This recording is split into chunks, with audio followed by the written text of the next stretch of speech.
अस्सलामुअलैकुम वरहमतुल्लाहि वबरकातुहू। Dear students, friends and viewers, तो मेरा नाम है मौसम बेग और आपका मेरे इस यूट्यूब चैनल MP मैथमेटिक्स पर स्वागत है। स्टूडेंट्स, तो मैं उम्मीद करता हूं कि आप लोग खैरियत से होंगे। तो इस वीडियो में हम वेक्टर स्पेस में एक बहुत ही इम्पोर्टेंट हमारे पास कॉन्सेप्ट आ जाता है बेसिस का और डायमेंशन का। तो स्टूडेंट्स, बेसिस की डेफिनेशन क्या होगी और इसके बारे में क्या इंपॉर्टेंट पॉइंट्स हैं और इसकी डेफिनेशन को हम कैसे आसान तरीके से आप याद रख सकते हैं और एक लंबे अरसे तक जो है ना उसकी डेफिनेशन को हम अपने माइंड में कैसे बिठा सकते हैं। तो इसके बारे में हम जो इम्पोर्टेंट बातें होंगी स्टूडेंट्स वो इस वीडियो में सीखने की कोशिश करेंगे और इनसे जो रिलेटेड एग्जाम्पल्स होगी वो हम बाद में करेंगे क्योंकि अभी हमारे वो कोर्स में नहीं है। तो बेसिस की डेफिनेशन क्या है इसको सबसे पहले हम स्टूडेंट्स डिस्कस करते हैं। तो basis, what is basis in vector space? ठीक है, तो a set of vectors is said to be basis of vector space if this set is linearly independent and this set S spans the vector space. यानी हमने एक vectors का एक set लिया किसी वेक्टर स्पेस में और उस सेट को हमने कोई नाम दे दिया, ठीक है, और हम कहते हैं कि दिस सेट अगर लीनियरली इंडिपेंडेंट हो और दिस सेट ऐसे स्पैन करे वेक्टर स्पेस को तो फिर हम कहते हैं इस सेट को बेसिस ऑफ वेक्टर स्पेस। तो स्टूडेंट्स, इस जो है बेसिस की डेफिनेशन को अंडरस्टैंड करने के लिए आपके पास आपको जो है लीनियर इंडिपेंडेंट का कॉन्सेप्ट होना चाहिए और स्पैनिंग सेट क्या होता है।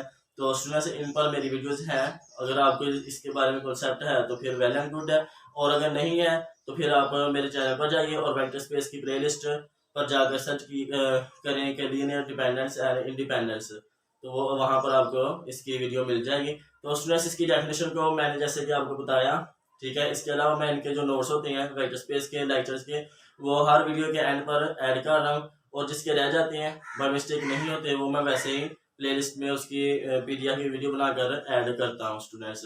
तो इसकी जो रिटन फॉर्म में डेफिनेशन होगी वो आपको मिल जाएगी और इसके हम डेफिनेशन को वैसे जो है ना वो अंडरस्टैंड करने की कोशिश करते हैं, और अगर आपको ये अंडरस्टैंड हो जाएगी तो फिर आप अपने वर्डिंग में भी इसकी डेफिनेशन को जो है वो लिख सकती हैं। तो स्टूडेंट, बेसिक होता है कि किसी चीज़ को बेसिक से अंडरस्टैंड करना। अगर आप बेसिक से अंडरस्टैंड कर लेते हैं तो फिर आप अपनी वर्डिंग में उसको इजीली लिख सकती हैं। तो स्टूडेंट से क्या कहा था मैंने कि बेसिस की डेफिनेशन क्या होगी उसको हम एक डायग्राम की हेल्प से जो है ना वो याद रखेंगे, ठीक है। तो उसमें मैंने कहा कि आ सेट ऑफ वेक्टर्स एस, इसमें क्या है वेक्टर्स हैं, लेट क्या है u1 u2 u3 up to so on un, ठीक है। A set of vectors is said to be a set of vectors in vector space this, ठीक है, is said to be basis of vector space। ठीक, क्या कि this set क्या है, ये सेट जो है बेसिस होगा किसी वेक्टर स्पेस की, यानी बेसिस जो होती है उसमें वेक्टर्स होते हैं, ठीक है। उस सेट को बेसिस, एक सेट में सेट को हम बेसिस कहते हैं, उसमें क्या होते हैं वेक्टर्स होते हैं, ठीक है। तो क्या होगा कि the set S is said to be basis of vector space if students number 1 पर क्या आ जाए कि this set S is linearly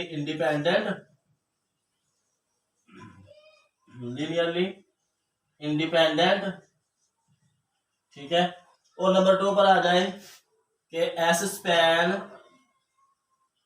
the vector space this. तो स्पैनिंग सेट की डेफिनेशन क्या है, इसको भी मैंने एक वीडियो में 5 मिनट की वीडियो है, उसको आप देख सकते हैं कि इसकी डेफिनेशन क्या होगी। लीनियर इंडिपेंडेंट का क्या मतलब होता है स्टूडेंट्स के the vector equation has only the trivial solution, कि उसके जो वेक्टर इक्वेशन के सारे कोएफिशिएंट्स जो है वो सारे के सारे जीरो होने चाहिए। और इसके अलावा दूसरा पॉइंट था कि स्टूडेंट्स डिटर्मिनेंट अगर आर क्यूब में हमने देखा कि अगर डिटर्मिनेंट किसी तीन वेक्टर्स का जो है वो अगर नॉट इक्वल टू जीरो आता है तो फिर हम कहते हैं कि जो तीन वेक्टर्स थे वो हमारे पास लीनियरली इंडिपेंडेंट थे। तो इसके अलावा जो स्पैन, इसका क्या मतलब होता है स्टूडेंट्स कि if S is a set of vectors in vector space, ठीक है, then every vector of V can be written as a linear combination of V और can be written as a linear combination of the vectors of S, then we say that the set S spans the vector space in this. तो spanning set में इसकी जो definition को मैं उस video में discuss किया। तो कोई भी अगर बेसिस होगा तो वो इन दो कंडीशन को होल्ड करेगा कि किसी सेट में हम अगर बेसिस कहते हैं तो उसमें ये दो जो है प्रॉपर्टीज होंगी स्टूडेंट्स, ठीक है। तो इसके बाद आ जाता है हमारे पास डायमेंशन का कॉन्सेप्ट। डायमेंशन क्या होती है, तो डायमेंशन जिस तरह students two dimensional, 2D, 3D, 3 dimension यानी इसमें स्पेस आ जाता है, 2D में प्लेन आता है। तो क्या होता है कि उसमें डायमेंशन 2D, 2 डायमेंशनल, ठीक है, उसमें उसकी जो बेसिस की तादाद होती है वो क्या होती है 2, उसमें कम अज कम उसका जो सेट होता है बेसिस वाला उसमें 2 वेक्टर्स एटलीस्ट होते हैं, ठीक है स्टूडेंट्स।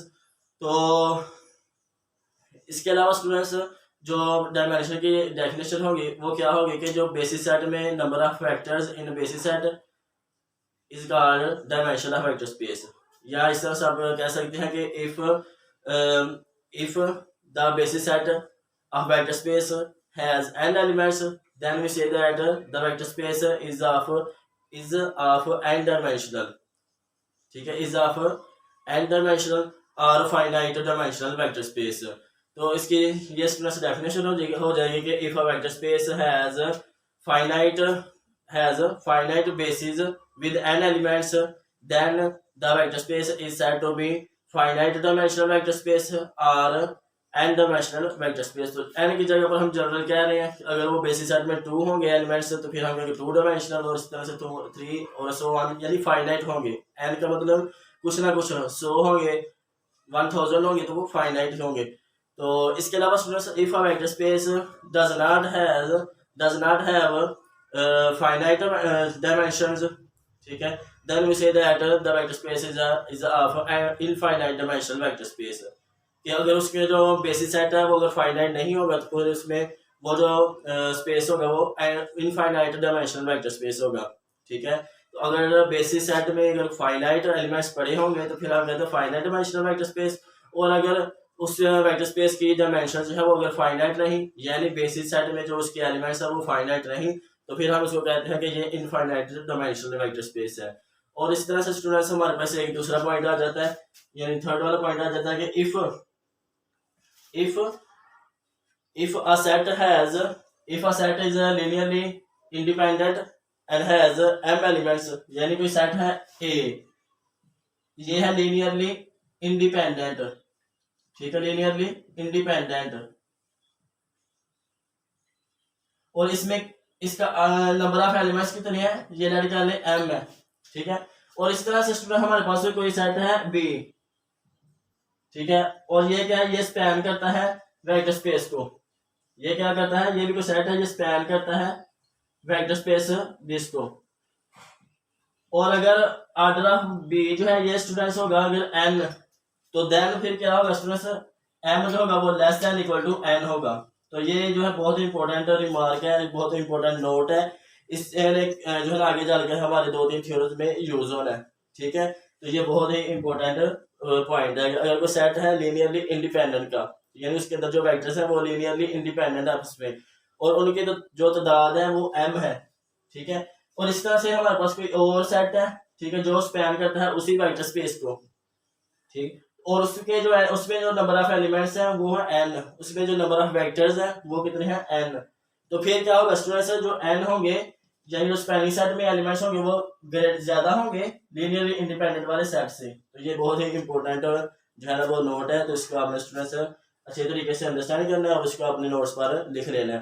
तो स्टूडेंट्स ये थी कुछ इंपॉर्टेंट बातें बेसिस के बारे में और डायमेंशन के बारे में। सबसे पहले हमने क्या कहा कि a set of vectors is said to be basis of vector space if this set is linearly independent and this set spans the vector space. तो अगर कोई सेट जो सेट है वेक्टर्स का एक सेट है वो अगर वो बेसिस होगा किसी वेक्टर स्पेस की, इफ अगर ये सेट जो है वो उसके जो मेंबर्स हैं यानी एलिमेंट्स हैं या वेक्टर्स हैं वो आपस में लीनियरली इंडिपेंडेंट है। लीनियरली इंडिपेंडेंट का मतलब the vector equation has only the trivial solution.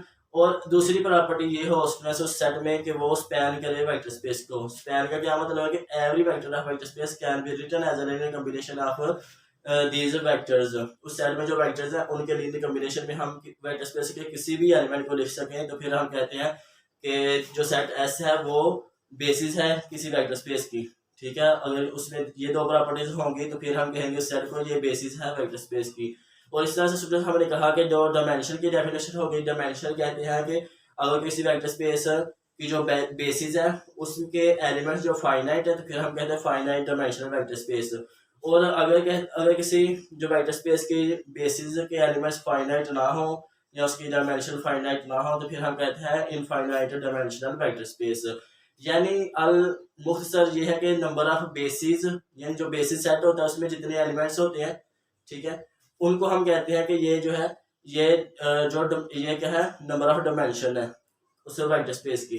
Basis set में जितने एलिमेंट्स होंगे उतनी ही वो वेक्टर स्पेस, उतनी ही डायमेंशन का वो वेक्टर स्पेस होगा स्टूडेंट्स। तो ये थी कुछ मुख्तसर बातें डायमेंशन के बारे में और बेसिस के बारे में। तो स्टूडेंट्स इसके बाद हम इनके जो थ्योरम्स होंगे उनको डिस्कस करेंगे। और अगर आपको कोई भी क्वेश्चन हो इस वीडियो से रिलेटेड या कोई भी आपको कंफ्यूजन हो या मुझसे कोई बोलने में इधर से मिस्टेक होगी हो तो वो आप स्टूडेंट्स से कमेंट सेक्शन में पूछ सकते हैं। और स्टूडेंट्स मेरी इस वीडियो का लाइक करें और दोस्तों के साथ शेयर करें। तो इस वीडियो में इतना ही, नेक्स्ट वीडियो तक के लिए अल्लाह हाफिज़, अस्सलाम वालेकुम।